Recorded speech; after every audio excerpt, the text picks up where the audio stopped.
घर विच लगी अग ते बाहर लगी बसंत, कुआरियां खान रोटियां हाँ जी ते विआहियां खान बोटियां। ਜਦੋਂ ਉਹਨਾਂ ਨੂੰ ਵਿਆਹ ਦਿੰਦੇ ਹੋ ਹਾਂਜੀ। ਤੇ ਫਿਰ ਜ਼ਾਹਰ ਹੈ ਉਹਨਾਂ ਦੇ ਖਰਚੇ ਜਿਹੜੇ ਨੇ, ਉਹਨਾਂ ਦੇ ਜਹੇਜ਼ ਦਾ ਸਿਲਸਿਲਾ, ਉਹਨਾਂ ਦੇ ਜੰਮਣੇ ਹੈ ਜੀ, ਉਹਨਾਂ ਦੇ ਮਰਨੇ ਪਰਨੇ ਸਾਰੇ। ਜੇ ਸਹੁਰਾ ਮਰ ਜਾ ਤੇ ਫਿਰ ਲੱਦਾ ਤੁਹਾਂ ਖੜਨਾ ਹੈ। हाजी शरीफ ਹਾਂਜੀ ना रबी ना खरीफ। ਹਾਜੀ ਸ਼ਰੀਫ ਨਾ ਰਬੀ ਨਾ ਖਰੀਫ, ਨਾ ਸੌਣੀ ਚ ਕੁਝ ਉਹਨੇ ਛੱਡਣਾ ਤੇ ਨਾ ਹਾੜੀ ਚ, ਸਭ ਕੁਝ ਲੁੱਟ ਕੇ ਲੈ ਜਾਣਾ। ਚੰਗਾ ਆਇਆ ਨੇਕ ਰਾਜ, ਪੱਲੇ ਨਹੀਂ ਠੀਕਰਾਂ ਤੇ ਖਾਵਣ ਆਇਆ ਕਾਜ। ਪੈਸਾ ਧੇਲਾ ਹੋਣਾ ਦੂਰ ਦੀ ਗੱਲ ਏ ਕਿ ਉਹਨਾਂ ਦੇ ਕੋਲ ਤੇ ਠੀਕਰਾਂ ਵੀ ਰਹਿ ਗਈਆਂ ਨੇ, ਔਰ ਕੰਮ ਇਸ ਤਰ੍ਹਾਂ ਕਰਾਉਂਦੇ ਨੇ ਵੀ ਹੁੱਤ ਨਹੀਂ ਪੁੱਟਣ ਦਿੰਦੇ। ਫਜਰੋਂ ਲੱਗ ਕੇ ਤੇ ਸ਼ਾਮ ਤੱਕ ਕੰਮ 'ਚ ਠੋਕੀ ਰੱਖਦੇ ਨੇ। ਚਿੱਟੀ ਪਈ ਮਾਰ ਤੇ ਮਾਰ ਘਤੀ ਸ਼ਾਰ ਤੇ। ਕਿਸੇ ਵੀ ਹਾਕਮ ਤੇ ਕਿਸੇ ਨੂੰ ਅਗਰ ਘਾਟਾ ਪੈ ਜਾਏ ਕਿਸੇ ਕੰਮ ਤੋਂ, ਜੀ ਹਾਂਜੀ, ਤੇ ਮਤਲਬ ਇਹ ਉਹਨੇ ਕੋਲ ਇੰਨਾ ਅਖਤਿਆਰ ਹੁੰਦਾ ਕਿ ਉਹਨੇ ਟੈਕਸ ਲਾ ਕੇ ਤੇ ਲੋਕਾਂ ਕੋਲੋਂ ਪੂਰੀ ਕਰ ਲੈਣੀ ਹੈ। ਹਾਕਮ ਦੀ ਅੱਖ ਨਹੀਂ ਹੁੰਦੀ, ਹਾਂਜੀ, ਕੰਨ ਹੁੰਦੇ ਨੇ। ਹਾਕਮ ਦੀ ਅਗਰ ਅੱਖ ਹੋਵੇ ਤੇ ਜਿੰਨੇ ਕੁ ਟੈਕਸ ਸਾਡੇ ਬਿੱਲਾਂ ਦੇ ਉੱਤੇ, ਬਿਜਲੀ ਦੇ ਬਿੱਲਾਂ ਤੇ ਲੱਗਦੇ ਨੇ, ਹੁਣ ਟੈਕਸਾਂ ਦੇ ਨਾਂ ਮੁੱਕ ਗਏ ਨੇ। ਯਾਨੀ ਮਜ਼ੀਦ ਟੈਕਸ, ਔਰ ਟੈਕਸ, ਦੀਗਰ ਟੈਕਸ।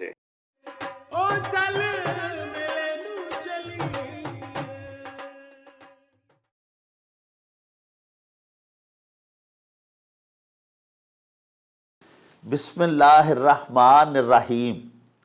शुरू खुदा दे नामों जिस दा जोड़ जवाब न कोई, जिस दी रहमत बख्शिश वाला अंत हिसाब न कोई। दुनिया भर विच वसन वाले पंजाबीओ ते साडे प्यारे वेखन वालिओ, अस्सलामु अलैकुम, सत श्री अकाल, नमस्कार ते ढेर ढेर सलामा। पंजाबी माँ बोली दे जुबानो अदब ते सकाफत दे फरोग ते वधावे ते चढ़तल ते सिੱਖਿਆ ਲਈ शुरू ਕੀਤੇ ਜਾਣ ਵਾਲੇ ਤੁਹਾਡੇ ਆਪਣੇ YouTube ਚੈਨਲ ਮੇਲਾ ਟੀਵੀ ਦੇ ਉੱਤੇ ਤੁਹਾਨੂੰ ਦਿਲ ਦੀਆਂ ਡੁੰਘਾਈਆਂ ਤੋਂ ਸਤ ਬਿਸਮਿਲ੍ਲਾ ਤੇ ਜੀ ਆਇਆਂ ਨੂੰ ਆਖਨੇ ਆ। ਸਾਹਿਬੋ, ਸਾਡੀ ਇਹ ਬੇਨਤੀ ਹੈ ਵੀ ਆਪਣੇ ਇਸ ਚੈਨਲ ਨੂੰ ਸਬਸਕ੍ਰਾਈਬ ਕਰ ਲਵੋ, ਨਾਲ ਬਣਿਆ ਹੋਇਆ ਘੰਟੀ ਦਾ ਨਿਸ਼ਾਨ ਜ਼ਰੂਰ ਦਬਾਇਆ ਜੇ ਤਾਂ ਕਿ ਸਾਡੇ तमाम तर ਨੋਟੀਫਿਕੇਸ਼ਨਸ ਤੁਹਾਨੂੰ बर वक्त ਪਹੁੰਚ ਸਕਣ।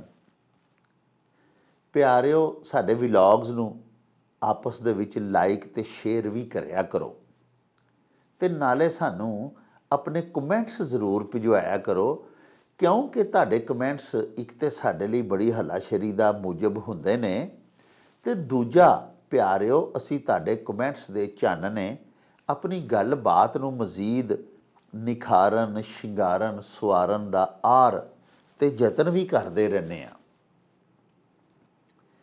ਸਾਹਿਬੋ, ਸਾਡੇ ਇੱਕ ਬੜੇ ਪਿਆਰੇ ਵਿਊਅਰ ਨੇ, ਮੋਹਸਨ ਖੋਖਰ ਸਾਹਿਬ। ਪਾਂਡੋਕਿਆਂ ਦੇ ਨਾਲ ਉਹਨਾਂ ਦਾ ਤਾਲੁਕ ਹੈ। ਪਾਂਡੋਕੇ ਉਹੋ ਹੀ ਪਿੰਡ ਹੈ ਸਾਹਿਬੋ ਜਿੱਥੇ हज़रत बाबा जी बुल्ले शाह साहब सैयद सरकार दे वालिदैन ते उन्हां दियां हमशीर गान दे मिज़ारात ने। बाबा जी बुल्ले शाह साहब दे वालिदे गिरामी हज़रत सखी शाह मुहम्मद दरवेश इस पिंड दे विच अपने वेले दे मारूफ आलिम दीन सन ते अल्लाह पाक दे बड़े प्यारे बरगजीदा वली भी सन। इस धरती तो ਸਾਡੇ ਬਹੁਤ ਸਾਰੇ ਪਿਆਰੇ ਵੇਖਣ ਵਾਲੇ ਜਿਹੜੇ ਨੇ ਉਹ ਸਾਡੇ ਨਾਲ ਜੁੜੇ ਹੋਏ ਨੇ ਤੇ ਇਹ ਜਿਹੜੇ ਮੋਹਸਨ ਖੋਖਰ ਸਾਹਿਬ ਨੇ ਇਹ ਵੀ ਬੜੇ ਸਿਰ ਕੱਢਵੇਂ ਪੰਜਾਬੀ ਲਵਰ ਨੇ। ਇਹਨਾਂ ਸਾਨੂੰ ਇੱਕ ਅਖਾਣ ਭਿਜਵਾਇਆ ਹੈ ਤੇ ਸਾਥੋਂ ਇਹ ਪੁੱਛਿਆ ਹੈ ਕਿ ਇਸ ਅਖਾਣ ਦੇ ਪਿੱਛੇ ਵੀ ਕੋਈ ਕਹਾਣੀ, ਕੋਈ ਕਿੱਸਾ ਬਿਆਨ ਕੀਤਾ ਜਾਂਦਾ ਹੈ ਤੇ ਉਹ ਕਿੱਸਾ ਕੀ ਹੈ, ਅਸੀਂ ਤੁਹਾਡੇ ਹਜ਼ੂਰ ਬਿਆਨ ਕਰੀਏ।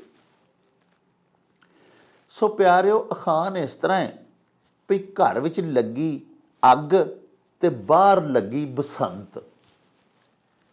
ਇਹ ਬਿਲਕੁਲ ਇਹ ਅਖਾਣ ਮਾਰੂਫ ਹੈ ਔਰ ਇਹਦੇ ਨਾਲ ਇੱਕ ਕਹਾਣੀ ਵੀ ਜੁੜੀ ਹੋਈ ਹੈ। ਉਹ ਇਸ ਤਰ੍ਹਾਂ ਵੀ ਇੱਕ ਪਿੰਡ ਦੇ ਬਾਹਰ ਇੱਕ ਖੁੱਲਾ ਸਾਰਾ ਪੜਾਂ ਸੀ ਤੇ ਬਸੰਤ ਦਾ ਦਿਹਾੜਾ ਸੀ ਤੇ ਪਿੰਡ ਵਾਲੇ ਜਿਹੜੇ ਨੇ ਨਾ ਜੀ ਉੱਥੇ ਬਸੰਤ ਦਾ ਤਿਉਹਾਰ ਮਨਾ ਰਹੇ ਸਨ। ਤੇ ਪਿਆਰਿਓ, ਇੱਕ ਅਚਨਚੇਤ ਪਿੰਡ ਦੇ ਵਿੱਚ ਕਿਸੇ ਘਰ 'ਚ ਅੱਗ ਲੱਗ ਗਈ। ਹੁਣ ਉਹ ਸਾਰੇ ਜਿਹੜੇ ਲੋਕ ਸਨ, ਇਨਸਾਨੀ ਹਮਦਰਦੀ ਦਾ ਤਕਾਜ਼ਾ ਤੇ ਇਹ ਹੀ ਸੀ ਨਾ ਕਿ ਉਹ ਬਸੰਤ ਦਾ ਜਿਹੜਾ ਤਫਰੀਹ ਸੀ, ਖੇਡ ਸੀ, ਉਹਨੂੰ ਛੱਡ ਕੇ ਤੇ ਫਟਾਫਟ ਪਿੰਡ ਜਾਂਦੇ ਤੇ ਪਤਾ ਲੈਂਦੇ ਕਿ ਕੋਈ ਜਾਨੀ ਕੋਈ ਮਾਲੀ ਕਿਸੇ ਦਾ ਨੁਕਸਾਨ ਤੇ ਨਹੀਂ ਹੋ ਗਿਆ। ਚੁਨਾਚਾ ਸਾਰੇ ਲੋਕ ਪਿੰਡ ਵੱਲ ਨੂੰ ਦੌੜ ਪਏ। ਬਸੰਤ ਉੱਥੇ ਹੀ ਰਹਿ ਗਈ, ਲੇਕਿਨ ਇੱਕ ਬੰਦਾ ਜਿਹੜਾ ਕਿ ਬੜਾ ਹੀ ਖੁਦਗਰਜ਼ ਜਿਹਾ ਤੇ ਬੜਾ ਮਨ ਮੌਜੀ ਜਿਹਾ ਸੀ, ਉਹ ਉੱਥੇ ਆਪਣੀ ਬਸੰਤ ਮਨਾਉਂਦਾ ਹੀ ਰਿਹਾ। ਉਹਨੂੰ ਇੱਕ ਦੋ ਬੰਦਿਆਂ ਆਖਿਆ ਵੀ ਕਿ ਯਾਰ ਤੈਨੂੰ ਨਹੀਂ ਪਤਾ ਲੱਗਾ, ਉਹ ਪਿੰਡ 'ਚ ਭਾ ਅੱਗ ਲੱਗ ਗਈ ਆ ਇੱਕ ਘਰ 'ਚ। ਉਹ ਆਂਦਾ ਯਾਰ ਪਿੰਡ 'ਚ ਅੱਗ ਲੱਗੀ ਹੈ ਤੇ ਮੈਂ ਕੀ ਕਰਾਂ, ਬਾਹਰ ਬਸੰਤ ਲੱਗੀ ਹੈ, ਮੈਂ ਤੇ ਬਸੰਤ ਇੰਜੋਏ ਕਰ ਰਿਹਾ, ਮੈਂ ਨਹੀਂ ਇੱਥੋਂ ਜਾ ਸਕਦਾ। ਸੋ ਪਿਆਰਿਓ, ਬਾਕੀ ਲੋਕ ਫਿਰ ਚਲੇ ਗਏ। ਜਾ ਕੇ ਲੋਕਾਂ ਆਪਣੇ ਤਾਈਂ, ਪੁਰਾਣੇ ਵਕਤ ਸਨ, ਉੱਥੇ ਕੋਈ ਫਾਇਰ ਬ੍ਰਿਗੇਡ ਦਾ ਵੀ ਐਸਾ ਨਿਜ਼ਾਮ ਨਹੀਂ ਸੀ, ਲੇਕਿਨ ਆਪਣੀ ਮਦਦ ਆਪ ਦੇ ਤਹਿਤ ਲੋਕਾਂ ਨੇ ਉਹ ਅੱਗ ਸ਼ੱਗ ਬੁਝਾਈ। ਬਸੰਤ ਪਿੰਡ ਵਾਲਿਆਂ ਦੀ ਖਰਾਬ ਹੋ ਗਈ, ਕਿਰਕਰੀ ਹੋ ਗਈ। ਜਦੋਂ ਵਿੱਚ ਕੋਈ ਕੜਾਮ ਪੈ ਜਾ ਕੰਮ ਦੇ ਤੇ ਫਿਰ ਉਹ ਮਜ਼ਾ ਤਾਂ ਨਹੀਂ ਨਾ ਰਹਿੰਦਾ। ਬਹਰਹਾਲ ਵੇਲਾ ਲੰਘ ਗਿਆ। ਅਗਲੇ ਸਾਲ ਫਿਰ ਬਸੰਤ ਦਾ ਤਿਉਹਾਰ ਆਇਆ। ਸਾਹਿਬੋ, ਸਾਰੇ ਪਿੰਡ ਵਾਲੇ ਆਪਣੇ ਉਸੇ ਹੀ ਪਿੰਡ ਦੇ ਲਾਗੇਲੇ ਪੜਾਂ ਦੇ ਵਿੱਚ ਜਾ ਕੇ ਬਸੰਤ ਮਨਾ ਰਹੇ ਸਨ ਕਿ ਪਿੰਡੋਂ ਵਾਰ ਆਈ ਬੰਦੇ ਭੱਜਦੇ ਆਏ। ਉਹਨਾਂ ਆ ਕੇ ਦੱਸਿਆ ਕਿ ਉਹ ਬੰਦਾ ਜਿਹੜਾ ਪਿਛਲੇ ਸਾਲ ਜਦੋਂ ਅੱਗ ਲੱਗੀ ਸੀ ਤੇ ਬਸੰਤ ਮਨਾਉਂਦਾ ਹੀ ਰਹਿ ਗਿਆ ਸੀ, ਉਹ ਜਾ ਕੇ ਪਿੰਡ ਵਾਲਿਆਂ ਨੂੰ ਇਮਦਾਦੀ ਕੰਮਾਂ ਦੇ ਵਿੱਚ ਨਹੀਂ ਸੀ ਰਲਿਆ। ਉਹਦੇ ਘਰ ਅੱਗ ਲੱਗ ਪਈ ਹੈ। ਹੁਣ ਉਹ ਬੰਦਾ ਜਿਹੜਾ ਨਾ ਜੀ, ਉਹ ਨੱਸਿਆ ਆਪਣੇ ਘਰ ਵੱਲ ਨੂੰ। ਹੁਣ ਆਪਣੇ ਘਰ ਜੂ ਅੱਗ ਲੱਗੀ ਸੀ ਤੇ ਜਿਹੜਾ ਮਤਲਬ ਪ੍ਰਸਤ ਬੰਦਾ ਹੁੰਦਾ ਤੇ ਖੁਦ ਗਰਜ਼ ਬੰਦਾ ਹੁੰਦਾ, ਲੋਕੀ ਵੀ ਉਹਨੂੰ ਪਛਾਣ ਜਾਂਦੇ ਨੇ ਔਰ ਉਹਦਾ ਸਾਥ ਨਹੀਂ ਦਿੰਦੇ। ਸਾਰੀ ਆਵਾਮ ਨੂੰ ਪਤਾ ਹੁੰਦਾ, ਲੋਕਾਈ ਜਾਣ ਜਾਂਦੀ ਹੈ ਕਿ ਇਹ ਸਿਰਫ ਆਪਣੇ ਫਾਇਦੇ ਦਾ ਭਾਈਵਾਲ ਹੈ, ਇਹ ਕਿਸੇ ਦੇ ਨਾ ਨੁਕਸਾਨ ਨਾ ਨਫੇ ਦੇ ਵਿੱਚ ਹਿੱਸਾ ਨਹੀਂ ਲੈਂਦਾ। ਚੁਨਾਚਾ ਉਹ ਪਿੰਡ ਵਾਲਿਆਂ ਨੂੰ ਤਰਲੇ ਲਵੇ ਕਿ ਯਾਰ ਆ ਜਾਓ, ਘਰ ਵਿੱਚ ਅੱਗ ਲੱਗੀ ਹੋਈ ਏ, ਲੇਕਿਨ ਪਿੰਡ ਵਾਲੇ ਅੱਗੋਂ ਉਹਨੂੰ ਉਹਦੇ ਵਾਲਾ ਹੀ ਜਵਾਬ ਦੇਣ। ਉਹਨਾਂ ਆਖਿਆ ਯਾਰ ਤੈਨੂੰ ਨਹੀਂ ਪਤਾ, ਤੇਰੇ ਘਰ ਵਿੱਚ ਅੱਗ ਲੱਗੀ ਏ ਤੇ ਬਾਹਰ ਬਸੰਤ ਲੱਗੀ ਏ, ਅਸੀਂ ਬਸੰਤ ਛੱਡ ਕੇ ਕਿਵੇਂ ਜਾਈਏ। ਸੋ ਪਿਆਰਿਓ, ਉੱਥੋਂ ਇਹ ਅਖਾਣ ਬਣ ਗਿਆ ਭਈ ਘਰ ਵਿੱਚ ਲੱਗੀ ਅੱਗ ਤੇ ਬਾਹਰ ਲੱਗੀ ਬਸੰਤ।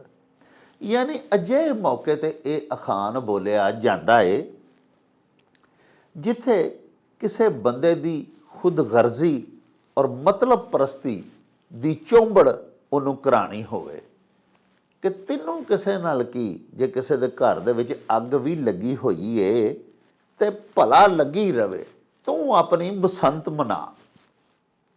ਸਾਹਿਬੋ, ਤੁਸਾਂ ਹੋਰ ਵੀ ਬਹੁਤ ਸਾਰੇ ਅਖਾਣ ਭਿਜਵਾਏ ਹੋਏ ਨੇ।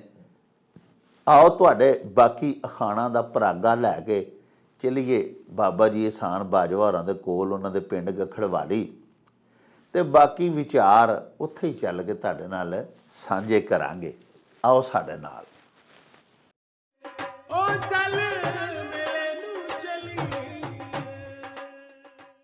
अस्सलाम वालेकुम जनाब बाजवा साहब जी। वालेकुम सलाम। बिस्मिल्लाह जी, सत बिस्मिल्लाह जी। आया नू डॉक्टर साहब, बड़ी मेहरबानी मेरी सरकार, बड़ी ताड़ी नवाजिश जी जी। साडे एक बाजवा साहब बड़े प्यारे दर्शक ने, जुल्फकार अली साहब जी जी, कुवैत तो। अच्छा वाह। ਉਹਨਾਂ ਸਰ ਸਾਨੂੰ ਇੱਕ ਅਖਾਣ ਭਿਜਵਾਇਆ जी जी। ਵੀ ਕੁਆਰੀਆਂ ਖਾਣ ਰੋਟੀਆਂ हाँ जी। ਤੇ ਵਿਆਹੀਆਂ ਖਾਣ ਬੋਟੀਆਂ। इस अखान दी ना एक थोड़ी जी शक्ल बदल के इस तरह भी है जी कि कुआरियां खान रोटियां ते व्याहियां लाण बोटियां। अच्छा, वाह वाह। आजा हाजी हाजी। इस वास्ते भी जिस्म चो मास नोचदियां ने, यानी ये दस्सिया गया है ਕਿ ਧੀਆਂ ਧਿਆਣੀਆਂ ਜਦੋਂ ਵਿਆਹ ਤੋਂ ਪਹਿਲਾਂ ਆਪਣੇ ਘਰ ਹੁੰਦੀਆਂ ਨੇ ਨਾ, ਹਾਂਜੀ ਹਾਂਜੀ ਤੇ ਉਦੋਂ ਤੇ ਨਿਰੀਆਂ ਉਹਨਾਂ ਰੋਟੀ ਖਾਣੀ ਹੁੰਦੀ ਹੈ। ਹਾਂਜੀ, ਜਦੋਂ ਉਹਨਾਂ ਦੀ ਪਾਲ ਪੋਸ ਹੁੰਦੀ ਹੈ, ਸਾਰਾ। ਘਰ ਦੇ ਵਿੱਚ ਉਹਨਾਂ ਨੇ ਕੰਮਕਾਰ ਕੀਤੇ ਸਾਰੇ, ਮਾਂ ਦੇ ਨਾਲ ਰਲ ਕੇ, ਭੈਣਾਂ ਨੇ ਆਪਸ ਚ ਰਲ ਕੇ, ਜੀ ਜੀ ਤੇ ਜਦੋਂ ਉਹਨਾਂ ਨੂੰ ਵਿਆਹ ਦਿੰਦੇ ਹੋ ਹਾਂਜੀ ਤੇ ਫਿਰ ਜ਼ਾਹਰ ਉਹਨਾਂ ਦੇ ਖਰਚੇ ਜਿਹੜੇ ਨੇ, ਉਹਨਾਂ ਦੇ ਜਹੇਜ਼ ਦਾ ਸਿਲਸਿਲਾ, ਉਹਨਾਂ ਦੇ ਜੰਮਣੇ ਹੈ ਜੀ, ਉਹਨਾਂ ਦੇ ਮਰਨੇ ਪਰਨੇ ਸਾਰੇ, ਜੇ ਸਹੁਰਾ ਮਰ ਜਾ ਤੇ ਫਿਰ ਲੱਦਾ ਤੁਹਾਂ ਖੜਨਾ ਹਾਂਜੀ ਹੈ ਜੀ। ਜਦੋਂ ਬੱਚੇ ਜੰਮਣੇ ਨੇ ਤੇ ਫਿਰ ਜੰਮਣਾ ਲੈ ਕੇ ਜਾਣਾ ਪੈਂਦਾ ਇਸ ਤਰ੍ਹਾਂ ਹੀ ਹੈ ਜੀ। ਫਿਰ ਆਈਆਂ ਗਈਆਂ ਨੂੰ ਟੋਰਨਾ, ਫਿਰ ਭਾਜੀ ਦੇ ਕੇ ਘੱਲਣੀ, ਨਾਲ ਪੈਸੇ ਪੂਸੇ ਵੀ ਦੇ ਕੇ ਘੱਲਣੇ। ਜੀ ਜੀ ਤੇ ਮਤਲਬ ਇਹ ਹੈ ਕਿ ਇਹਦੇ ਚ ਦੱਸਿਆ ਗਿਆ ਵੀ ਕੁਆਰੀਆਂ ਧੀਆਂ ਦਾ ਤੇ ਕੋਈ ਖਰਚ ਨਹੀਂ ਹੁੰਦਾ ਜੀ, ਲੇਕਿਨ ਜਦੋਂ ਵਿਆਹ ਲਈਦੀਆਂ ਨੇ ਤੇ ਬੰਦਾ ਸਮਝਦਾ ਮੇਰਾ ਫਰਜ਼ ਅਦਾ ਹੋ ਗਿਆ, ਲੇਕਿਨ ਉਹਦਾ ਫਰਜ਼ ਜਿਹੜਾ ਨਾ ਜੀ, ਉਹ ਤੁਸੀਂ ਸਮਝ ਲਿਓ ਉਹਦੇ ਲਈ ਇੱਕ ਹੋਰ ਖਰਚ ਦਾ ਮਨਸੂਬਾ ਵੱਜ ਜਾਂਦਾ ਹੈ। ਤੇ ਧੀਆਂ ਜਦੋਂ ਵੀ ਆਉਂਦੀਆਂ ਨੇ ਜ਼ਾਹਰ ਕੁਝ ਨਾ ਕੁਝ ਦੇ ਕੇ ਟੋਰਨਾ ਹੁੰਦਾ ਜੀ, ਹਾਂਜੀ। ਤੇ ਇਸ ਵਾਸਤੇ ਉਂਝ ਵੀ ਵੇਲੇ ਕੋਲੇ ਕੋਈ ਉਹਨਾਂ ਨੂੰ ਘਰ 'ਚ ਕੋਈ ਥੋੜ ਕੋ ਵਾਧਾ ਘਾਟਾ ਪੈ ਜੇ ਤੇ ਜਿਹਦੀ ਜਿੱਥੇ ਦਾਲ ਗਲਦੀ ਹੋਏ ਉੱਥੇ ਹੀ ਉਹਨੇ ਗੱਲ ਕਰਨੀ ਹੁੰਦੀ ਹੈ। ਉਹ ਫਿਰ ਧੀਆਂ ਆਪਣੇ ਪੇਕਿਆਂ ਨੂੰ ਆਂਦੀਆਂ ਨੇ ਸਾਨੂੰ ਫਲਾਣੀ ਗੱਲ ਏ, ਕੋਈ ਲੋੜ ਪੈ ਗਈ ਏ ਤੇ ਸਾਡਾ ਕੋ ਬੁੱਤਾ ਸਾਰੋ, ਉਹ ਫਿਰ ਉਹਨਾਂ ਦੀ ਗੱਲ ਨੂੰ ਬੰਦਾ ਜਵਾਬ ਹੀ ਨਹੀਂ ਦੇ ਸਕਦਾ, ਹਾਂਜੀ।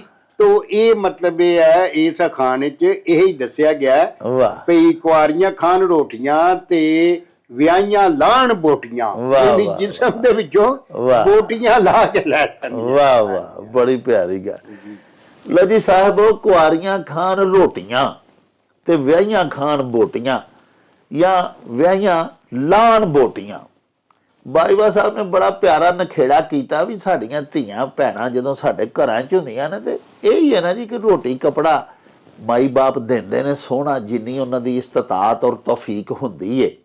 ਲੇਕਿਨ ਜਦੋਂ ਉਹ ਫਿਰ ਵਿਆਹ ਕੱਤਨ ਤੇ ਉਸ ਤੋਂ ਬਾਅਦ ਬਾਈਵਾ ਸਾਹਿਬ ਜਿਵੇਂ ਤੁਹਾਨੂੰ ਦੱਸਿਆ ਭਈ ਉੱਥੇ ਜੇ ਅੱਲਾ ਪਾਕ ਧੀ ਭੈਣ ਨੂੰ ਖੁਸ਼ੀ ਵਹਾਏ ਫਿਰ ਉੱਥੇ ਜਮਨਾ ਲੈ ਕੇ ਜਾਣਾ ਪੈਂਦਾ। ਇਸੇ ਤਰ੍ਹਾਂ ਕੋਈ ਉਹਨਾਂ ਦਾ ਅਜ਼ੀਜ਼ ਸਸੁਰਾਲੀ ਵਫਾਤ ਪਾ ਜਾਏ ਫਿਰ ਵੀ ਮਾਂ ਬਾਪ ਜਿਹੜੇ ਨੇ ਉਹਨਾਂ ਨੂੰ ਹੀ ਫਟੀਕ ਹੁੰਦੀ ਏ। ਇਹ ਸਾਡੇ ਦੇਸ਼ ਪੰਜਾਬ ਦੀਆਂ ਅਸਲ 'ਚ ਰਵਾਇਤ ਨੇ ਕਿ ਭਾਜੀ ਦਿਓ ਧੀ ਨੂੰ, ਨਾਨਕੀ ਛੱਕ ਪਹੁੰਚਾਓ ਜੀ। ਗੁਜ਼ਾਰਿਸ਼ ਇਹ ਵੇ ਕਿ ਹੋਰਾਂ ਦੇਸ਼ਾਂ ਦੇ ਵਿੱਚ ਵੈਸੇ ਐਸੀਆਂ ਰਵਾਇਤ ਨਹੀਂ ਹੈਗੀਆਂ ਤੇ ਨਾ ਹੀ ਨਬੀ ਪਾਕ ਸੱਚੇ ਸਾਹਿਬ ਨੇ ਫਰਮਾਇਆ ਹੈ ਗਰੀਬ ਆਦਮੀ ਜਿਹੜਾ ਹੈ ਉਹ ਆਪਣੀ ਧੀ ਦੀਆਂ ਜ਼ਰੂਰੀਆਤ ਉਹਦੇ ਵਿਆਹ ਤੋਂ ਬਾਅਦ ਵੀ ਕਿਸ ਤਰ੍ਹਾਂ ਪੂਰੀਆਂ ਕਰੇ। ਹੈ ਤੇ ਥੋੜਾ ਜਿਹਾ ਇਹ ਸਾਡੇ ਸਮਾਜ ਦਾ ਇੱਕ ਅਲਮੀਆ ਵੀ ਹੈ। ਅੱਲਾਹ ਪਾਕ ਨੇ ਜਿਨ੍ਹਾਂ ਨੂੰ ਦਿੱਤਾ ਉਹ ਤੇ ਕਰਦੇ ਨੇ, ਲੇਕਿਨ ਗਰੀਬ ਤੇ ਸਿਰਫ ਇਸ ਵਾਸਤੇ ਆਪਣੀ ਧੀ ਨੂੰ ਮਿਲਣ ਨਹੀਂ ਜਾਂਦਾ ਕਈ ਮਹੀਨੇ ਸਾਲ ਵੀ ਮੈਂ ਖਾਲੀ ਹੱਥ ਕਿਵੇਂ ਜਾਵਾਂ। ਨਾ ਉਹਦੀ ਜੇਬ 'ਚ ਕੋਈ ਪੈਸਾ ਹੁੰਦਾ ਤੇ ਨਾ ਉਹ ਧੀ ਨੂੰ ਮਿਲਣ ਜਾ ਸਕਦਾ। ਸੋ ਸਾਡੇ ਦੇਸ਼ ਪੰਜਾਬ ਦੀਆਂ ਇਹ ਜਿਹੜੀਆਂ ਰਵਾਇਤ ਨੇ ਉਹਨਾਂ ਦਾ ਤਜ਼ਕਰਾ ਇਹਦੇ 'ਚ ਕੀਤਾ ਗਿਆ ਹੋਇਆ ਹੈ ਕਿ ਕੁਆਰੀਆਂ ਬੱਚੀਆਂ ਜਿਹੜੀਆਂ ਨੇ ਉਹਨਾਂ ਦੇ ਇੰਨੇ ਖਰਚੇ ਨਹੀਂ ਹੁੰਦੇ, ਲੇਕਿਨ ਜਦੋਂ ਅਸੀਂ ਉਹਨਾਂ ਨੂੰ ਵਿਆਹ ਦਿੰਦੇ ਹਾਂ ਤੇ ਅਸੀਂ ਤੇ ਆਪਣੇ ਮਨੋਂ ਸਮਝਦੇ ਹਾਂ ਵੀ ਸਾਡੇ ਸਿਰ ਤੋਂ ਭਾਰ ਲੱਥ ਗਿਆ। ਹਾਲਾਂਕਿ ਸਿਰ ਦਾ ਭਾਰ ਜਿਹੜਾ ਹੈ ਉਹ ਹੋਰ ਵੱਧ ਜਾਂਦਾ। ਬਾਈਵਾ ਸਾਹਿਬ ਮੁਲਤਾਨ ਤੋਂ ਅਬਾਸ ਮਾਨ ਸਾਹਿਬ ਸਾਡੇ ਬੜੇ ਪਿਆਰੇ ਬੇਲੀ ਵੀ ਨੇ, ਸਾਡੇ ਮੁਸਤਕਿਲ ਜਨਾਬ ਨਾਜ਼ਰ ਵੀ ਨੇ, ਉਹਨਾਂ ਇੱਕ ਅਖਾਨ ਭਿਜਵਾਇਆ ਹੈ ਹਾਜੀ ਸ਼ਰੀਫ ਹਾਂਜੀ ਨਾ ਰਬੀ ਨਾ ਖਰੀਫ। ਹਾਂਜੀ, ਇਹ ਮੁਲਤਾਨ ਤੋਂ ਅਬਾਸ ਮਾਨ ਸਾਹਿਬ ਨੇ ਭੇਜਿਆ ਤੇ ਸ਼ੇਰ ਵੀ ਆਪਣੇ ਅਖਾਨ ਵੀ ਜਿਹੜਾ ਮੁਲਤਾਨ ਦੇ ਬਾਰੇ 'ਚ। ਅੱਛਾ, ਇੱਥੇ 1767 ਤੋਂ ਲੈ ਕੇ ਤੇ 1770 ਤੱਕ ਗਵਰਨਰ ਸੀ ਮੁਲਤਾਨ ਦਾ ਇੱਕ ਹਾਜੀ ਸ਼ਰੀਫ ਉਹਦਾ ਨਾਂ ਸੀ। ਅੱਛਾ, ਉਸ ਬੰਦੇ ਨੇ ਇੰਨੀ ਕੁ ਲੁੱਟ ਪਾਈ ਉੱਥੇ ਕਿ ਮਤਲਬ ਇਹ ਕਿ ਲੋਕਾਂ ਦੇ ਬੋਲ ਪੂਰੇ ਪਵਾ ਕੇ ਲੈ ਜਾਂਦਾ ਸੀ। ਖਾੜੀ ਸੌਣੀ ਮਤਲਬ ਇਹ ਜੋ ਵੀ ਆਉਣਾ ਲੁੱਟ ਮਾਰ ਕਰਕੇ ਲੈ ਜਾਣੀ ਔਰ ਉਹਦੇ ਬੰਦਿਆਂ ਨੇ ਆਉਣਾ ਤੇ ਮਤਲਬ ਇਹ ਕਿ ਤੁਸੀਂ ਸਮਝ ਲਓ ਕਿ ਲੋਕਾਂ ਦੀਆਂ ਨਾਸਾਂ 'ਚ ਉਹਨੇ ਧੂੰ ਦੇ ਦਿੱਤਾ ਸੀ ਔਰ ਮਤਲਬ ਇਹ ਲੋਕਾਂ ਕੋਲ ਟੁੱਕਰ ਖਾਣ ਜੋਗਾ ਵੀ ਉਹ ਨਹੀਂ ਸੀ ਛੱਡਦਾ। ਇਹਦੇ ਨਾਂ ਦੀ ਉਹਦੀ ਨਿੰਦਿਆ ਕਰਨ ਲਈ ਇਹ ਅਖਾਨ ਬਣਿਆ ਕਿ ਹਾਜੀ ਸ਼ਰੀਫ ਨਾ ਰਬੀ ਨਾ ਖਰੀਫ, ਨਾ ਸੌਣੀ 'ਚ ਕੁਝ ਉਹਨੇ ਛੱਡਣਾ ਤੇ ਨਾ ਹਾੜੀ 'ਚ ਸਭ ਕੁਝ ਲੁੱਟ ਕੇ ਲੈ ਜਾਣਾ। ਪਿਆਰਿਓ, ਹਾਜੀ ਸ਼ਰੀਫ ਨਾ ਰਬੀ ਨਾ ਖਰੀਫ, ਦੋ ਹੀ ਫਸਲਾਂ ਸਾਡੇ ਪੰਜਾਬ ਵਿੱਚ ਹੁੰਦੀਆਂ ਨੇ। ਇੱਕ ਨੂੰ ਫਸਲੇ ਹਰੀਫ ਅਸੀਂ ਆਖਦੇ ਹਾਂ, ਇੱਕ ਨੂੰ ਰਬੀ ਆਖਦੇ ਹਾਂ। ਇੱਕ ਯਾਨੀ ਬਹਾਰ ਦੇ ਮੌਸਮ ਦੇ ਵਿੱਚ ਕਟੀਂਦੀ ਏ, ਇੱਕ ਸੌਣੀ ਇੱਕ ਹਾੜੀ। ਤੇ ਉਹ ਇੱਕ ਅਜਿਹਾ ਗਵਰਨਰ ਦੱਸਦੇ ਨੇ ਵੀ ਬਾਜਵਾ ਸਾਹਿਬ ਹੋ ਗੁਜ਼ਰਿਆ ਮੁਲਤਾਨ ਦੇ ਇਲਾਕੇ ਦਾ, ਵੀ ਪੈਦਾਵਾਰ ਦੇ ਉੱਤੇ ਹੀ ਤੇ ਲੋਕਾਂ ਦੀ ਗੁਜ਼ਰਾਨ ਹੁੰਦੀ ਸੀ। ਉਦੋਂ ਕਿਹੜੇ ਕਾਰਖਾਨੇ ਹੁੰਦੇ ਸਨ। ਇਹ 18ਵੀਂ ਸਦੀ ਦੀ ਬਾਤ ਬਾਜਵਾ ਸਾਹਿਬ ਨੇ ਸੁਣਾਈ। ਤੇ ਉਹ ਜੋ ਕਿਸੇ ਨੇ ਫਸਲ ਉਗਾਣੀ ਉਹਦਾ ਦੱਸਦੇ ਨੇ ਪਏ ਕਿ ਪੂਰਾ ਬਾਉਲ ਜਿਹੜਾ ਢੇਰ ਹੀ ਲੱਗਾ ਹੁੰਦਾ ਸੀ ਨਾ, ਪੂਰੀ ਕਟਵਾਈ ਕਰਨ ਤੋਂ ਬਾਅਦ ਜਿਹੜਾ ਲੱਗਦਾ ਸੀ ਜਿਨਸ ਦਾ ਢੇਰ, ਉਹ ਪੂਰੇ ਦਾ ਪੂਰਾ ਹੀ ਚੁੱਕ ਕੇ ਲੈ ਜਾਂਦਾ ਸੀ। ਇਹ ਵੀ ਨਹੀਂ ਸੀ ਸੋਚਦਾ ਭਈ ਇਹ ਬੰਦਾ ਜਿਹਨੇ ਇਹ ਫਸਲ ਉਗਾਈ ਏ ਇਹਦਾ ਸਾਲ ਕਿਵੇਂ ਗੁਜ਼ਰੇਗਾ। ਤੇ ਚੂੰਕਿ ਉਹ ਇੱਕ ਬੜਾ ਜ਼ਾਲਮ ਬੰਦਾ ਸੀ, ਇਸ ਵਾਸਤੇ ਉਹਦੇ ਤੇ ਇਹ ਅਖਾਣ ਹੀ ਬਣ ਗਿਆ ਵੀ ਹਾਜੀ ਸ਼ਰੀਫ ਨਾ ਰਬੀ ਨਾ ਖਰੀਫ। ਤੇ ਹੁਣ ਵੀ ਕੋਈ ਅਜਿਹਾ ਹਾਕਮ ਜਿਹੜਾ ਪਰਜਾ ਨੂੰ ਬੜਾ ਜ਼ਿਆਦਾ ਤੰਗ ਕਰੇ, ਉਹਦੇ ਬਾਰੇ ਇਹ ਆਖਿਆ ਜਾਂਦਾ ਹੈ ਭਈ ਹਾਜੀ ਸ਼ਰੀਫ ਤੇ ਨਾ ਰਬੀ ਨਾ ਖਰੀਫ। ਬਾਜਵਾ ਸਾਹਿਬ ਜ਼ਿਲ੍ਹਾ ਜੇਹਲਮ ਦਾ ਇੱਕ ਗਿਰਾਂ ਹੈ ਸੁਹਾਵਾ, ਉੱਥੇ ਸਾਡੇ ਦਰਸ਼ਕ ਨੇ ਮੁਹੰਮਦ ਦਾਊਦ ਖਾਨ ਹੋਰੀ ਜੀ ਜੀ ਉਹਨਾਂ ਜਨਾਬ ਅਖਾਨ ਭਜਵਾਇਆ ਹੈ ਭਈ ਚੰਗਾ ਆਇਆ ਨੇਕ ਰਾਜ, ਪੱਲੇ ਨਹੀਂ ਠੀਕਰਾਂ ਤੇ ਖਾਵਣ ਆਇਆ ਕਾਜ।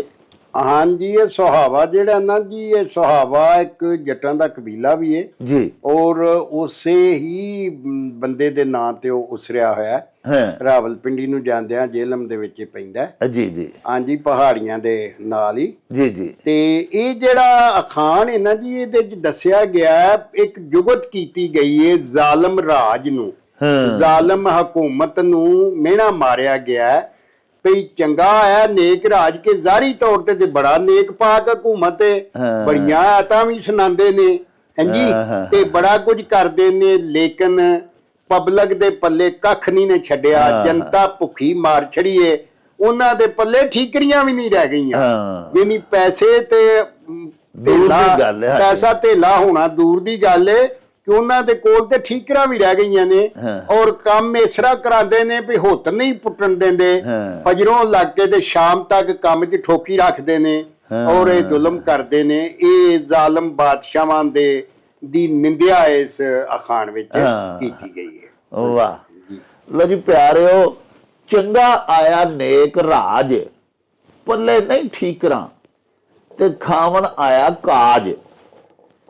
ਇਹ ਅਖਾਣ ਬਾਜਵਾ ਸਾਹਿਬ ਦੱਸਿਆ ਵੀ ਅਜਿਹਾ ਬਾਦਸ਼ਾਹ ਜਿਹਦੇ ਦੌਰ ਦੇ ਵਿੱਚ ਜ਼ੁਲਮ ਹੱਦੋਂ ਵੱਧ ਜਾਏ।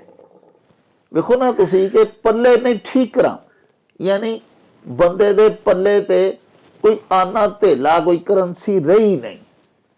ਤੇ ਖਾਵਣ ਆਇਆ ਕਾਜ, ਤੇ ਕਾਜ ਜਿਹੜਾ ਕੰਮ ਕਾਜ ਉਹਦੇ ਤੋਂ ਵੇਲ ਵੀ ਨਹੀਂ ਦਿੰਦੇ ਪਏ। ਯਾਨੀ ਹੁਕਮਰਾਨ ਇਸ ਤਰ੍ਹਾਂ ਜਿਵੇਂ ਕਿਸੇ ਕੋਲੋਂ ਬੇਗਾਰ ਲੈਂਦੇ ਨੇ ਲੋਕ, ਇਸ ਤਰ੍ਹਾਂ ਆਵਾਮ ਕੋਲੋਂ ਕੰਮ ਤੇ ਲੈ ਰਹੇ ਨੇ, ਲੇਕਿਨ ਆਵਾਮ ਦੀ ਕੁਵਤ ਖਰੀਦ ਉਹਨਾਂ ਦੇ ਰਾਜ ਦੇ ਵਿੱਚ ਖਤਮ ਹੋ ਕੇ ਰਹਿ ਗਈ ਹੈ। ਬੰਦਾ ਕੁਝ ਖਰੀਦ ਹੀ ਨਹੀਂ ਸਕਦਾ, ਪੱਲੇ ਕੁਝ ਹੋਵੇ ਤੇ ਕੁਝ ਲਿਆ ਕੇ ਪਕਾਵੇ ਤੇ ਖਾਵੇ। ਯਾਨੀ ਕਿ ਸਾਹਿਬ ਉਹ ਜਿਵੇਂ ਇੱਕ ਹੋਰ ਅਖਾਣ ਹੈ ਨਾ ਵੀ ਅੰਧ ਰਾਜਾ ਬੇਦਾਦ ਨਗਰੀ, ਉਹ ਸੂਰਤ ਹਾਲ ਬਣੀ ਪਈ ਹੈ। ਬਾਜਵਾ ਸਾਹਿਬ ਮੰਡੀ ਬਹਾਉਦੀਨ ਦਾ ਸ਼ਹਿਰ ਹੈ ਮਲਕਵਾਲ, ਉੱਥੋਂ ਤਾਹਿਰ ਨਵੀਦ ਸਾਹਿਬ ਸਾਡੇ ਬੜੇ ਪਿਆਰੇ ਦਰਸ਼ਕ ਨੇ, ਉਹਨਾਂ ਜਨਾਬ ਅਖਾਣ ਭਜਵਾਇਆ ਹੈ ਵੀ ਚੱਟੀ ਪਈ ਮਾਰ ਤੇ ਮਾਰ ਘਤੀ ਸ਼ਾਰ ਤੇ। ਹਾਂਜੀ, ਚੱਟੀ ਆਂਦੇ ਨੇ ਕਿਸੇ ਕੰਮ ਦੇ ਕਰਨ ਦੇ ਵਿੱਚ ਜਿਹੜਾ ਘਾਟਾ ਪੈਂਦਾ ਨਾ ਕਿਸੇ ਨੂੰ, ਉਹਨੂੰ ਆਂਦੇ ਨੇ ਮੈਨੂੰ ਤੇ ਆ ਚੱਟੀ ਪੈ ਗਈ ਹੈ।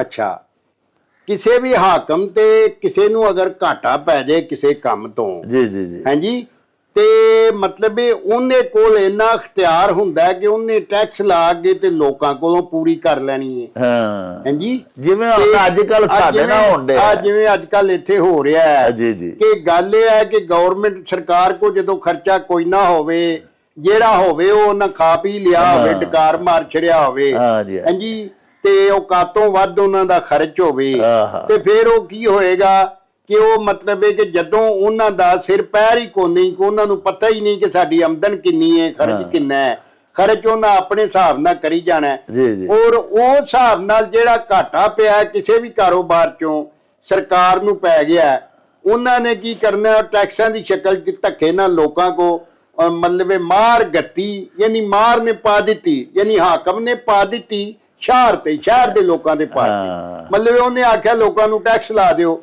ਤੇ ਉਹਨਾਂ ਦੇ ਕੋਲ ਇਹ ਜਿਹੜੀ ਚੱਟੀ ਹੈ ਪੂਰੀ ਕਰ ਲਈ ਹੈ। ਵਾਹ, ਬਿਲਕੁਲ ਠੀਕ ਸਾਹਿਬੋ। ਇਹ ਜਿਹੜੇ ਅਖਾਨ ਦੇ ਵਿੱਚ ਅਲਫਾਜ਼ ਵਰਤੇ ਗਏ ਨੇ, ਮੰਡੀ ਬਹਾਉਦੀਨ ਚੂੰਕਿ ਸਾਡਾ ਇੱਕ ਐਸਾ ਜ਼ਿਲ੍ਹਾ ਹੈ ਗੁਜਰਾਂਵਾਲਾ ਡਿਵੀਜ਼ਨ ਦਾ ਜਿੱਥੇ ਸਰਾਇਕੀ ਬੋਲੀ ਸ਼ੁਰੂ ਹੋ ਜਾਂਦੀ ਹੈ। ਅਸੀਂ ਇੱਧਰ ਆਪਣੇ ਇਲਾਕਿਆਂ ਦੇ ਵਿੱਚ ਸ਼ਹਿਰ ਲਫ਼ਜ਼ ਆਖਦੇ ਹਾਂ ਤੇ ਸਰਾਇਕੀ ਅੰਗ ਦੇ ਵਿੱਚ ਥੋੜਾ ਜਿਹਾ ਸ਼ਹਿਰ ਨੂੰ ਸ਼ਾਰ ਕਰਕੇ ਆਖਿਆ ਜਾਂਦਾ ਹੈ। ਤੇ ਚੱਟੀ ਪਈ ਮਾਰ ਤੇ, ਜਿਹਨੂੰ ਅਸੀਂ ਇਸ ਪਾਸੇ ਬੋਲੀਏ ਤੇ ਮਹਿਰ ਆਖਦੇ ਹਾਂ, ਮਹਿਰ ਫਲਾਣਾ ਹੈ ਜੀ, ਉੱਥੇ ਮਾਰ ਆਖਦੇ ਨੇ। ਤੇ ਉਹ ਅਖਾਨ ਇਸ ਤਰ੍ਹਾਂ ਵੀ ਚੱਟੀ ਪਈ ਮਾਰ ਤੇ ਮਾਰ ਘਤੀ ਸ਼ਾਰ ਤੇ, ਯਾਨੀ ਇੱਕ ਵੇਲਾ ਸੀ ਪਿਆਰਿਓ ਜਦੋਂ ਬਾਦਸ਼ਾਹ ਦੇ ਖਜ਼ਾਨੇ ਦੇ ਵਿੱਚ ਰਕਮ ਥੁੜ ਜਾਂਦੀ ਸੀ ਤੇ ਉਹ ਆਪਣੇ ਗਵਰਨਰਾਂ ਨੂੰ ਆਖਦਾ ਸੀ ਕਿ ਮਹਿਸੂਲਾਤ ਵਧਾ ਦਿਓ, ਹਾਸਲ ਜ਼ਿਆਦਾ ਲਵੋ ਲੋਕਾਂ ਕੋਲੋਂ। ਤੇ ਲੋਕਾਂ ਤੇ ਟੈਕਸ ਲਾ ਦਿੱਤੇ ਜਾਂਦੇ ਸਨ ਤੇ ਸਾਰਾ ਕੁਝ ਲੁੱਟ ਲਟਾ ਕੇ ਤੇ ਫਿਰ ਬਾਦਸ਼ਾਹ ਦਾ ਖਜ਼ਾਨਾ ਭਰ ਦਿੱਤਾ ਜਾਂਦਾ ਸੀ। ਉਹ ਬਾਦਸ਼ਾਹ ਵੱਲੋਂ ਚੱਟੀ ਪੈਂਦੀ ਸੀ ਗਵਰਨਰਾਂ ਨੂੰ ਹੁਕਮ ਦਿੱਤਾ ਜਾਂਦਾ ਸੀ ਨਾ, ਫਟੀਕ ਪੈਂਦੀ ਸੀ ਕਿ ਚਲੋ ਬਈ ਜ਼ਿਆਦਾ ਮਹਾਸਲ ਕਰ ਦਿਓ, ਖਜ਼ਾਨਾ ਖਾਲੀ ਹੋ ਗਿਆ। ਤੇ ਉਹ ਮਾਰ ਜਿਹੜੇ ਸਨ ਉਹ ਆਪਣੇ ਭੱਲੇ ਜਾਂ ਆਪਣੇ ਖੀਸੇ ਚੋਂ ਜਾਂ ਆਪਣੇ ਘਰੋਂ ਤੇ ਨਹੀਂ ਸਨ ਨਾ ਬਾਦਸ਼ਾਹਾਂ ਦੀਆਂ ਚਿੱਟੀਆਂ ਭਰਦੇ, ਉਹ ਅੱਗੋਂ ਬਾਦਸ਼ਾਹ ਦਾ ਹੁਕਮ ਆਵਾਮ ਤੇ ਮੁੰਤਕਿਲ ਕਰ ਦਿੰਦੇ ਹਨ ਤੇ ਆਵਾਮ ਨੂੰ ਸਿਆਪਾ ਪਾ ਦਿੰਦੇ ਸਨ। ਤੁਸੀਂ ਇੰਝ ਹੀ ਸਮਝ ਲਵੋ ਕਿ IMF ਜਿਹੜਾ ਉਹ ਮੌਜੂਦਾ ਦੌਰ ਦਾ ਬਾਦਸ਼ਾਹ ਹੈ ਤੇ ਸਾਡੇ ਹੁਕਮਰਾਨ ਉਹਦੇ ਇੱਕ ਗਵਰਨਰ ਨੇ। ਤੇ ਸਾਹਿਬੋ ਜਦੋਂ ਕਿਸ਼ਤ ਸ਼ਾਰਟ ਹੁੰਦੀ ਹੈ IMF ਦੀ ਤੇ ਪਾਕਿਸਤਾਨ ਦੇ ਆਵਾਮ ਜਿਹੜੇ ਨੇ ਉਹਨਾਂ ਦੇ ਉੱਤੇ ਹੋਰ ਮਹਾਸਲ ਮਹਿਸੂਲਾਤ ਟੈਕਸਿਸ ਵਧਾ ਦਿੱਤੇ ਜਾਂਦੇ ਨੇ। ਇਸ ਲਈ ਜੋ ਆਵਾਮ ਦੀ ਹਾਲਤ ਹੋਈ ਹੈ ਉਹਦੇ ਬਾਰੇ ਇਹ ਅਖਾਨ ਜਿਹੜਾ ਹੈ ਇਹ ਸਾਨੂੰ ਦੱਸ ਪਿਆ ਪਾਉਂਦਾ ਹੈ। ਲਓ ਜੀ, ਬਾਜਵਾ ਸਾਹਿਬ ਕਤਰ ਤੋਂ ਮੁਹੰਮਦ ਆਦਲ ਸਾਹਿਬ ਜਿਹੜੇ ਨੇ ਉਹਨਾਂ ਨੇ ਅਖਾਨ ਭਿਜਵਾਇਆ। ਅੱਜ ਸਾਰੇ ਅਖਾਨ ਜਿੰਨੇ ਸਾਨੂੰ ਮੌਸੂਲ ਹੋਏ ਨੇ ਸਾਰੇ ਕੋਈ ਹੁਕਮਰਾਨਾਂ ਦੇ ਮੁਤਲਕ ਹੀ ਨੇ। ਲੋਕੀ ਤਪੇ ਬੜੇ ਨੇ ਜੀ, ਆਵਾਮ ਨੱਕੋ ਨੱਕ ਹੋਈ ਪਈ। ਤੇ ਜਨਾਬ ਉਹਨਾਂ ਕਤਰ ਬਹਿ ਕੇ ਸਾਨੂੰ ਅਖਾਨ ਭਿਜਵਾਇਆ ਵੀ ਹਾਕਮ ਦੀ ਅੱਖ ਨਹੀਂ ਹੁੰਦੀ, ਹਾਂਜੀ ਕੰਨ ਹੁੰਦੇ ਨੇ। ਹਾਂਜੀ, ਹਾਕਮ ਦੀ ਅਗਰ ਅੱਖ ਹੋਵੇ ਤੇ ਜਿੰਨੇ ਕੋ ਟੈਕਸ ਸਾਡੇ ਬਿੱਲਾਂ ਦੇ ਉੱਤੇ, ਬਿਜਲੀ ਦੇ ਬਿੱਲਾਂ ਤੇ ਲੱਗਦੇ ਨੇ, ਹੁਣ ਟੈਕਸਾਂ ਦੇ ਨਾਂ ਮੁੱਕ ਗਏ ਨੇ। ਯਾਨੀ ਮਜ਼ੀਦ ਟੈਕਸ, ਔਰ ਟੈਕਸ, ਦੀਗਰ ਟੈਕਸ ਇੱਥੇ ਕੋ ਪਹੁੰਚ ਗਿਆ। ਪਹਿਲਾਂ ਇਹਨਾਂ Jhelum Neelam tax, fuel tax ਤੇ ਫਲਾਣਾ ਜਨਾਬ ਮੀਟਰ ਟੈਕਸ ਤੇ ਖੋਰੇ ਕੀ ਕੀਤੇ। 18 ਕਿਸਮ ਦੇ ਟੈਕਸ ਬਿਜਲੀ ਦੇ ਬਿੱਲਾਂ ਹੀ ਸਾਡੇ ਕੋਲ ਠੋਕੇ ਜਾਂਦੇ ਨੇ। ਜੀ ਜੀ, ਇਹਦਾ ਮਤਲਬ ਇਹ ਵੇ ਕਿ ਹਾਕਮ ਜਿਹੜਾ ਉਹ ਵਹਿੰਦਾ ਨਹੀਂ ਵੀ ਮੈਂ ਕੀ ਪਿਆ ਕਰਨਾ, ਉਹਦੀਆਂ ਅੱਖਾਂ ਨਹੀਂ ਹੁੰਦੀਆਂ, ਉਹ ਅੰਨਾ ਹੁੰਦਾ ਹੈ। ਅਗਰ ਉਹਨੂੰ ਉਹਦੀਆਂ ਅੱਖਾਂ ਹੋਣ ਤੋਂ ਵੇਖੇ ਵੀ ਪਬਲਿਕ ਨਾਲ ਜ਼ੁਲਮ ਹੋ ਰਿਹਾ, ਉਹ ਸਿਰਫ ਕੰਨਾਂ ਨਾਲ ਸੁਣਦਾ ਹੀ ਏ ਤੇ ਕੰਨਾਂ ਨੂੰ ਵੀ ਉਹ ਜਿਹੜੇ ਉਹਦੇ ਝੋਲੀ ਚੁੱਕ ਹੁੰਦੇ ਨੇ ਉਹਨੂੰ ਜਾ ਕੇ ਦੱਸਦੇ ਨੇ ਕਿ ਹਾਲੀ ਦੁਨੀਆ ਜਿਉਂਦੀ ਹੈ, ਹਾਲੀ ਜਨਤਾ ਮਰੀ ਨਹੀਂ, ਹੋਰ ਟੈਕਸ ਠੋਕ ਦਿਓ। ਔਰ ਉਹ ਜਿਹੜਾ ਮਤਲਬ ਉਹ ਟੈਕਸ ਉਹਨਾਂ ਦੇ ਠੋਕੀ ਲਗਾ ਜਾਂਦਾ ਹੈ ਔਰ ਜ਼ੁਲਮ ਤੇ ਅਨਿਆਂ ਕਰੀ ਲਗਾ ਜਾਂਦਾ ਹੈ। ਹਾਲਾਂ ਹੋਣੀ ਤੇ ਉਹਦੀ ਅੱਖ ਵੀ ਚਾਹੀਦੀ ਹੈ ਕਿ ਉਹ ਵੇਖੇ ਕਿ ਮੇਰੀ ਪਬਲਿਕ ਕਿਹੜੇ ਹਾਲ 'ਚ, ਤੇ ਉਹ ਵਹਿੰਦੇ ਹੀ ਨਹੀਂ। ਉਹ ਇਸ ਗੱਲ ਵੱਲੋਂ ਬੇਪਰਵਾਹ ਹੁੰਦੇ ਨੇ, ਸਿਰਫ ਕੰਨਾਂ ਜਿਹੜੇ ਉਹਨਾਂ ਦੇ ਕੰਨ ਭਰਦੇ ਨੇ ਉਹਨਾਂ ਦੀਆਂ ਗੱਲਾਂ ਸੁਣ ਕੇ ਤੇ ਉਹਨਾਂ ਤੇ ਅਮਲ ਕਰਦੇ ਆਉਂਦੇ ਨੇ। ਸਾਹਿਬੋ ਹਾਕਮ ਦੀ ਅੱਖ ਨਹੀਂ ਹੁੰਦੀ, ਕੰਨ ਹੁੰਦੇ ਨੇ। ਪਿਆਰਿਓ ਇਹਦੇ ਚੋਂ ਇਹ ਸਾਨੂੰ ਪਤਾ ਲੱਗਦਾ ਹੈ ਕਿ ਹਾਕਮ ਜਿਹੜਾ ਉਹ ਆਪਣੀਆਂ ਅੱਖਾਂ ਨਾਲ ਮੁਸ਼ਾਹਦਾ ਘੱਟ ਕਰਦਾ। ਵੇਖੋ ਨਾ ਪੁਰਾਣੇ ਜ਼ਮਾਨੇ ਸਨ, ਤੁਸੀਂ ਉਹ ਵਾਕਿਆ ਸੁਣਿਆ ਵੀ ਹਜ਼ਰਤ ਉਮਰ ਰਾਤ ਨੂੰ ਹਜ਼ਰਤ ਅਬਦੁਰ ਰਹਿਮਾਨ ਬਿਨ ਔਫ ਦੇ ਨਾਲ ਫਿਰ ਰਹੇ ਸਨ ਤੇ ਇੱਕ ਮਾਈ ਨੇ ਚੁੱਲ੍ਹੇ ਦੇ ਉੱਤੇ ਐਵੇਂ ਹਾਂਡੀ ਧਰੀ ਸੀ, ਵਿੱਚ ਕੁਝ ਵੀ ਨਹੀਂ ਸੀ ਪਿਆ ਪੱਕਦਾ, ਬਾਲ ਕੋਲ ਰੋਣ ਡਏ ਸਨ। ਤੇ ਉਹਨਾਂ ਫਿਰ ਲਿਆ ਕੇ ਖਜ਼ਾਨੇ ਦੇ ਵਿੱਚੋਂ ਆਪਣੇ ਮੋਢਿਆਂ ਤੇ ਆਟਾ ਚੁੱਕ ਕੇ ਲਿਆ ਕੇ ਤੇ ਰੋਟੀ ਪਕਾ ਕੇ ਤੇ ਮਾਈ ਹੋਰਾਂ ਨੂੰ ਤੇ ਉਹਨਾਂ ਦੇ ਬੱਚਿਆਂ ਨੂੰ ਖਵਾਈ। ਅੱਖਾਂ ਵਾਲੇ ਹਾਕਮ ਹੁੰਦੇ ਹਨ ਪਿਆਰਿਓ, ਅੱਖੀਂ ਵੇਖਦੇ ਸਨ, ਮੁਸ਼ਾਹਿਦਾ ਕਰਦੇ ਸਨ ਕਿਹੜਾ ਗਰੀਬ ਕਿਸ ਹਾਲਤ ਦੇ ਵਿੱਚ। ਹੁਣ ਤੇ ਹੁਕਮਰਾਨ ਆਵਾਮ ਵਿੱਚ ਆਉਂਦਾ ਹੀ ਨਹੀਂ, ਆਵਾਮ ਦੇ ਵੋਟ ਲੈ ਕੇ ਹੁਕਮਰਾਨ ਬਣਦੇ ਨੇ ਲੇਕਿਨ ਆਵਾਮ ਵਿੱਚ ਨਹੀਂ ਆਉਂਦੇ, ਡਰ ਲੱਗਦਾ। ਜੇ ਆਵਾਮ ਵਿੱਚ ਆ ਵੀ ਜਾਣ ਤਾਂ 500-700 ਗਨਮੈਨ ਤੇ ਦੂਜੇ ਸਨਾਈਪਰਸ ਤੇ ਹੋਰੇ ਕਿਹੜੇ ਕਿਹੜੇ ਲੋਕਾਂ ਦੀ ਸਿਕਿਉਰਿਟੀ ਹੁੰਦੀ ਹੈ, ਤੇ ਫਿਰ ਉਹ ਆਵਾਮ ਦੀ ਕਿਸੇ ਸੜਕ ਤੋਂ ਲੰਘਦੇ ਨੇ ਜਾਂ ਕਿਸੇ ਸ਼ਹਿਰ 'ਚ ਆਉਂਦੇ ਨੇ। ਜ਼ਿਆਦਾ ਕੰਮਕਾਜ ਉਹ ਆਪਣੀ ਸਲਤਨਤ ਦਾ ਜਿਹੜਾ ਚਲਾਉਂਦੇ ਨੇ ਉਹ ਸੁਣੀ ਸੁਣਾਈ ਗੱਲਾਂ ਤੇ ਮਸ਼ੀਰਾਂ ਦੇ ਮਸ਼ਵਰੇ, ਬਿਊਰੋਕਰੇਟਸ ਜਿਹੜੇ ਨੇ ਉਹਨਾਂ ਦੀਆਂ ਗੱਲਾਂ ਸੁਣ ਕੇ ਜੋ ਕੰਨੀ ਸੁਣਿਆ ਲਾਈ ਲੱਗ ਜਾ ਹੁਕਮਰਾਨ ਹੁੰਦੇ ਨੇ ਔਰ ਉਹਦੇ ਤੇ ਹੀ ਅਮਲ ਕਰੀ ਜਾਂਦੇ ਨੇ। ਉਹਨਾਂ ਨੂੰ ਪਤਾ ਹੀ ਨਹੀਂ ਲੱਗਦਾ ਕਿ ਜਿਨ੍ਹਾਂ ਦੇ ਉੱਤੇ ਉਹ ਹਕੂਮਤ ਕਰਨ ਡਏ ਨੇ ਉਹਨਾਂ ਦਾ ਥੱਲੇ ਕੀ ਹਾਲਤ ਹੈ। ਇਸ ਅਖਾਨ ਦੇ ਵਿੱਚ ਸਾਡੇ ਹੁਕਮਰਾਨਾਂ ਦਾ ਜਿਹੜਾ ਇਹ ਰਵੱਈਆ ਉਹਦੀ ਨਿੰਦਿਆ ਕੀਤੀ ਗਈ ਹੋਈ ਹੈ। ਪਿਆਰਿਓ, ਜਿਵੇਂ ਉਹ ਖਾਨ ਅੱਗੇ ਵੀ ਤੁਹਾਡੀ ਖਿਦਮਤ ਵਿੱਚ ਅਰਜ਼ ਕੀਤਾ ਵੀ ਅੰਧ ਰਾਜਾ ਤੇ ਬੇਦਾਦ ਨਗਰੀ, ਯਾਨੀ ਅਜਿਹਾ ਰਾਜਾ ਜਿਹੜਾ ਅੰਨ੍ਹੇਵਾਹ ਹਕੂਮਤ ਚਲਾਉਣ ਡਿਆ ਹੈ, ਯਾਨੀ ਉਹ ਸੁਜਾਖਾ ਹੀ ਨਹੀਂ, ਉਹਨੂੰ ਦਿਸਦਾ ਹੀ ਕੱਖ ਨਹੀਂ ਪਿਆ ਕਿ ਆਵਾਮ ਨਾਲ ਹੁੰਦਾ ਕੀ ਹੈ ਪਿਆ। ਤੇ ਫਿਰ ਨਗਰੀ ਦੇ ਵਿੱਚ ਜਿੰਨੀ ਆਵਾਮ ਹੈ ਉਹਨਾਂ ਦੀ ਕਿਤੇ ਦਾਦ ਫਰਿਆਦ ਨਹੀਂ ਸੁਣੀ ਜਾਂਦੀ ਔਰ ਆਵਾਮ ਮਜ਼ਲੂਮ ਹੋ ਕੇ ਤੇ ਸਿਤਮ ਸਹਿੰਦੇ ਰਹਿੰਦੇ ਨੇ ਹੁਕਮਰਾਨਾਂ ਦੇ। ਸਾਹਿਬੋ, ਇਹਦੇ ਨਾਲ ਹੀ ਸਾਡੇ ਇਸ ਵਿਲਾਗ ਦਾ ਵੇਲਾ ਮੁੱਕ ਗਿਆ ਹੈ। ਹੁਣ ਲਵਾਂਗੇ ਤੁਹਾਡੇ ਤੋਂ ਇਜਾਜ਼ਤ। ਲੈ ਉਹ ਯਾਰ ਹਵਾਲੇ ਰੱਬ ਦੇ ਤੇ ਮੇਲੇ 4 ਦਿਨਾਂ ਦੇ, ਉਸ ਦਿਨ ਈਦ ਮੁਬਾਰਕ ਹੋਸੀ, ਜਿਸ ਦਿਨ ਫੇਰ ਮਿਲਾਂਗੇ। ਰੱਬ ਰਾਖਾ ਤੇ ਅੱਲਾ ਬੇਲੀ।